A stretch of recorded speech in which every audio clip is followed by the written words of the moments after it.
જય સોમનાથ। આજે પરિક્રમાના સંદર્ભે કલેક્ટર સાહેબના અધ્યક્ષસ્થાને એક મીટિંગનું આયોજન હતું, જેની અંદર ગિરનાર મંડળના સર્વે સંતોની ઉપસ્થિતિ અને સર્વે પોલીસ ડિપાર્ટમેન્ટ, વન વિભાગ, મહાનગરપાલિકા, કલેક્ટર ડિપાર્ટમેન્ટ બધા અધિકારીઓની ઉપસ્થિતિની અંદર જે આવાવાળી પબ્લિક જે છે, જે પરિક્રમા રૂટ ઉપર જે પબ્લિક છે એને વધારેમાં વધારે સુવિધા કેમ મળે એના માટે આજે કલેક્ટરશ્રી સાથે અમારી વાતચીત થઈ છે।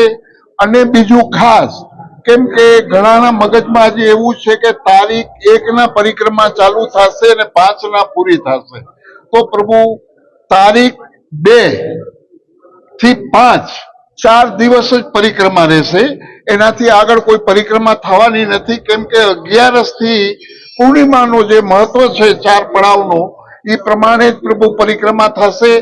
અને જે આવાવાળી પબ્લિક એને હું નમ્ર અપીલ કરું છું કે જે વન પ્રાણીઓને કાંઈ નુકસાન ન થાય, પ્રકૃતિને કાંઈ નુકસાન ન થાય એના માટે એક પ્લાસ્ટિકનો ઉપયોગ ખાસ ન કરવો, અને વયોવૃદ્ધ માણસો હોય એને કેટલી સુવિધા મળે એવા યુવાધનને પણ હું નમ્ર અપીલ કરું છું કે જે વયોવૃદ્ધ માણસો હોય એને આપણે સહકાર આપી અને આપણે પણ આ ધર્મનું ભાતું ભરવાનું છે।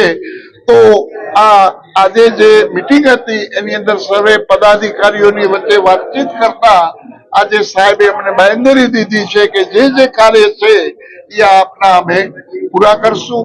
અસ્તુ ઓમ નમો નારાયણ। જય હિન્દ। વર્ષોથી ચાલતી આ પરંપરા જે લીલી પરિક્રમા કહેવાય, 2 ઓક્ટોબર થી 5 ઓક્ટોબર સુધી આ યાત્રા થવાની છે, ત્યારે એના ભાગરૂપે આજની કલેક્ટરની અધ્યક્ષતામાં આ મીટિંગ મળેલી। આમાં પદાધિકારી, સાધુ સંતો, સામાજિક સંસ્થાઓ બધા ઉપસ્થિત રહ્યા।